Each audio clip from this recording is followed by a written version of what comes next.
გამარჯობა. შემობრძანდით. კეთილი იყოს თქვენი მობრძანება ბათუმის ეთნოგრაფიულ მუზეუმში, ადგილასაც ფაქტობრივად ვიმოგზაურებთ აჭარის წარსულში და გავეცნობით ადგილობრივთა წეს-ჩვეულებებს, ტრადიციებსა და კულტურას. მუზეუმში 62 მანეკენი გვაქვს გაცოცხლებული და წარმოდგენილი არაერთი დარგი, ერთ-ერთი ასეთი დარგი არის ნავების დამზადების კუთხე. აქ თქვენ ხედავთ პიროვნებას ნავის მშენებლობის პროცესში. წარმოდგენილი გვაქვს მდინარის, ზღვის და ტბის ნავი.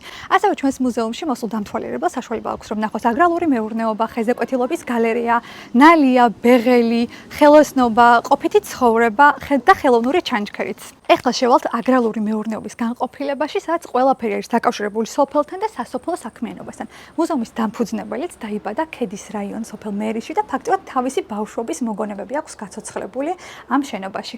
პირველი გახავთ მეფუტკრეობის კუთხე ქალბატონი თაფლის დაწურის პროცესში, მამაკაცის სკის გათლის პროცესში. შემდეგი გახავთ მეთამბაქოეობა, ჩურჩხელების ამოვლება, მიწათმოქმედება, ხარებზე ნალების დაჭედება, მეღვინეობა და ასე შემდეგ. გადავინაცვლებთ და გაჩვენებთ თუ როგორ ცხოვრობდა შეძლებული აჭარული ოჯახი მე-19 საუკუნის ბოლოსთვის და მე-20 საუკუნის დასაწყისისთვის. ფაქტობრივად გაცოცხლებული გვაქვს ერთი მდიდარი ოჯახის სიტუაცია. აუცილებლად უნდა აღვნიშნოთ ოჯახის წევრთა საქმიანობა, მაგალითად ქალბატონი, რომელიც ის სარკესან და იწესრიგებს თავს.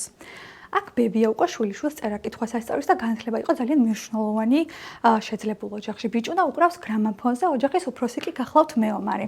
აქ უკვე ვხედავთ საშუალო ფენის ოჯახს და ძალიან თვალნათლივ ჩანს განსხვავება ამ ორ ოჯახს შორის. ანუ აბსოლუტურად სხვა სიტუაცია არის საქმიანობებიდან გამომდინარე, იქ თუ ქალბატონს რძალს ჰქონდა იმის დრო, რომ სარკესთან ყოფილიყო და საკუთარი თავისთვის დაეთმო დრო, აქ ქალბატონი იგივე სტატუსის ადამიანი უვლის ბავშვს. იქ თუ განათლება იყო მნიშვნელოვანი და პრიორიტეტული, აქ ვხედავთ რომ ბებია სადილს ამზადებს, შვილიშვილი კი ეხმარება სადილის მომზადებაში. ჩვენთან დროის ძალიან მცირე მონაკვეთში დამთვალიერება საშუალება აქვს რომ გაეცნოს აჭარულ ტრადიციებს, ასევე საცხოვრებელ და სამეურნეო ნაგებობათა მაკეტებს. აჭარული საზაფხულო საცხოვრებელი სახლი, რომელსაც ვეძახით იალაღებს, აჭარაში როგორც კი თოვლი დათნებოდა, ოჯახის უფროსი და ახალი თაობა მიდიოდნენ მთებში და მისდევდნენ მესაქონლეობას.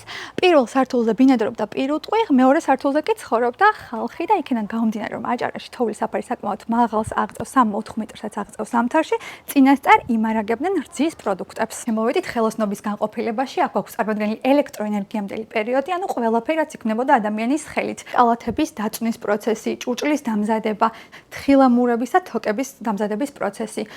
იქეთ უკვე მამაკაცს ხედავთ აკუნის გაკეთების პროცესში, ასევე ნაჩვენებული გვაქვს ხეზეკვეთილობა და დურგლობა და ბოლოს უკვე მჩარხავი.